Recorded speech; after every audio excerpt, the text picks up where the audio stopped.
Bonjour Monsieur Neuzan, tout d'abord est-ce que vous pouvez tout simplement vous présenter, nous présenter aussi votre parcours et votre cabinet s'il vous plaît. Bonjour, je suis Dominique Neuzan, associé du groupe Mazars et directeur du bureau de Rouen. La dimension internationale est dans l'ADN de Mazars.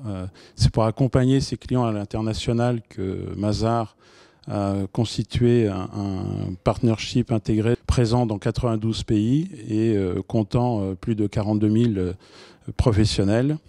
Je rappelle que Mazars est un cabinet d'origine rouennaise, donc qui a réussi à son expansion internationale.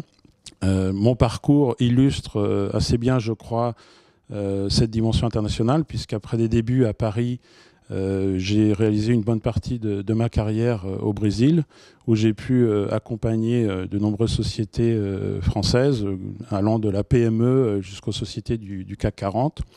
Et maintenant que je suis en France, je continue d'accompagner soit des sociétés étrangères installées en France ou des sociétés françaises qui sont dans une phase d'expansion à l'international. En tant que conseiller privilégié, donc vous accompagnez vos clients dans leurs projets de développement à l'international. Est-ce que tout simplement vous pouvez nous donner un ou deux exemples de missions quelconques que vous avez réalisées ? Je distinguerai les missions, les projets purement export des projets d'implantation dans des pays étrangers. Si on prend des projets export, on va avoir des missions un peu plus traditionnelles de l'expert comptable dans l'établissement de prévisionnels financiers pour aider le client à mieux cerner ses besoins d'investissement. Et puis, comme tiers de confiance, l'expert comptable peut être amené à également attester des dépenses engagées dans des projets de prospection à l'export, notamment dans le cadre d'aides publiques, le montage d'opérations et prendre des décisions. Donc, lorsqu'on a un projet d'export un peu plus structuré, j'ai eu le cas sur une société d'ingénierie française qui devait décider si elle sous-traitait une partie de son projet au Brésil ou si elle réalisait tout en France. Et puis, on a un deuxième type de mission qui est lié à l'expansion et l'amplantation dans un pays étranger. Les missions classiques vont être de conseil à la création de sociétés et d'aide à la définition du modèle d'implantation. Une mission classique, c'est aussi l'audit d'acquisition, où on va analyser les comptes et les risques liés à la cible que notre client souhaite acquérir. Et puis, nous avons aussi des missions de conseil fiscal, notamment liées à tout ce qui est fiscalité internationale, puisqu'il y a toujours des problématiques de prix de transfert entre les différentes entités d'un groupe lorsqu'on est au niveau international. Et puis, en tant qu'expert comptable, contribuer à sécuriser le processus comptable de remonter des informations financières de la filiale vers la maison mère.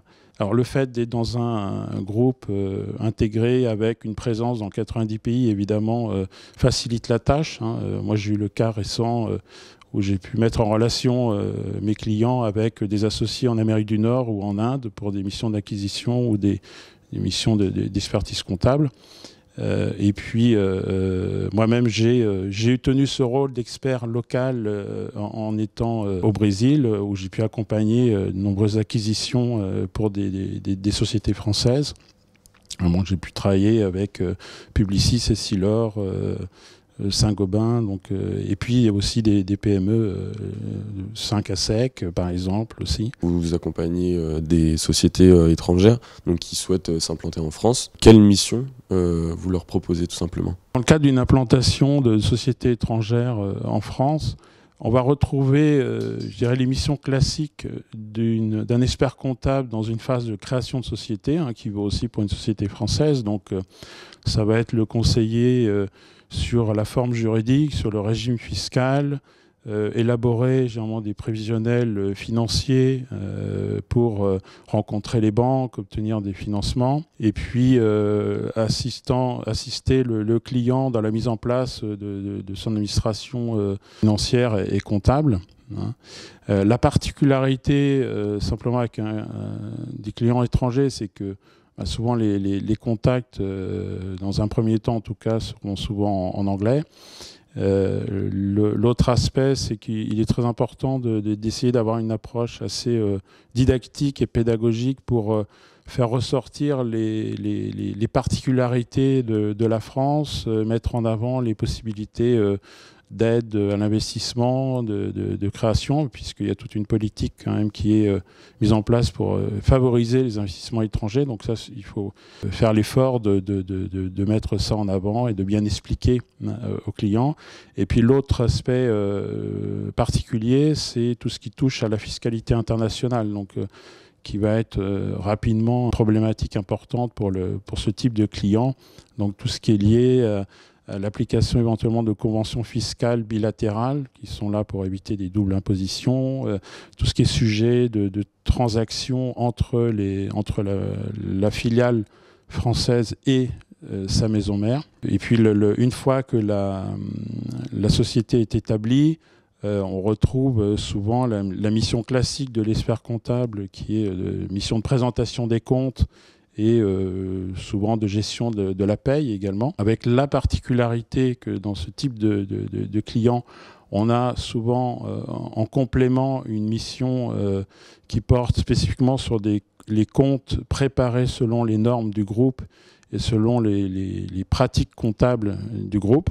Donc c'est souvent des comptes en anglais, selon des plans de compte différents, selon des normes, généralement les normes internationales, dites IFRS, voire normes allemandes, normes américaines, suivant la nationalité du client. Et puis tout le retraitement des comptes pour passer du résultat en vision française à un résultat en vision groupe de notre client. Ce type de client est également très demandeur de conseils liés encore une fois à la fiscalité internationale, puisqu'il y a souvent des aspects fiscaux à traiter sur les flux entre la maison mère et la filiale avec d'autres sociétés du groupe. Donc on retombe dans des problématiques de législation sur les prix de transfert, sur les modalités de facturation des différentes prestations ou opérations entre les sociétés du groupe. Et puis sur également des problématiques de traitement de régime applicable aux salariés qui pourraient être impatriés en France, qui viendraient du groupe et qui peuvent avoir des régimes particuliers. Voilà le type de mission qu'on peut avoir pour des sociétés implantées en France. Pour vous, quels sont les facteurs clés de réussite entre guillemets pour accompagner ces entreprises? J'en verrai 3. Le premier, c'est de maîtriser l'anglais. Parce que, sauf exception, vous n'aurez jamais tous les interlocuteurs francophones. C'est très difficile. Donc ça, c'est une réalité. Il faut rapidement passer à l'anglais. Et puis souvent, même la documentation, les informations circulent en anglais. Donc ça, c'est le premier point. Le deuxième facteur clé de succès, je dirais, c'est la capacité, le goût de travailler en réseau et dans un environnement multidisciplinaire. Puisque, comme je l'ai dit, dès qu'on part à l'étranger, on entre dans un environnement qui n'est pas le sien, donc on ne connaît pas, on ne maîtrise pas tous les aspects, et il est très difficile d'être expert dans un pays étranger, donc il faut s'appuyer effectivement sur des expertises locales. Et puis l'aspect multidisciplinaire, puisqu'on touche souvent à des problématiques qui vont mêler le fiscal et le comptable dans un environnement international. Donc on a souvent des relations avec des avocats, fiscalistes et d'autres disciplines. Le troisième facteur clé de succès, je dirais, c'est la curiosité et l'ouverture d'esprit. Donc la curiosité pour monter en compétence sur d'autres référentiels comptables, notamment le référentiel international, des normes internationales, puisque c'est souvent la base des normes comptables dans beaucoup de pays. La curiosité aussi pour s'informer sur l'environnement réglementaire, législatif, fiscal du pays concerné, pour quand même pouvoir comprendre un minimum les problématiques. Et puis avoir cette capacité de communication pour coordonner les travaux, les interventions des acteurs locaux.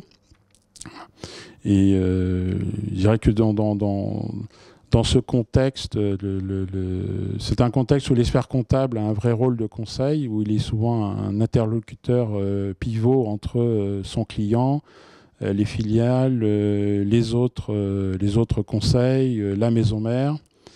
Ça souvent en anglais également. Donc, c'est tout ce qui fait l'exigence de ce type d'intervention, mais aussi qui la rend très enrichissante.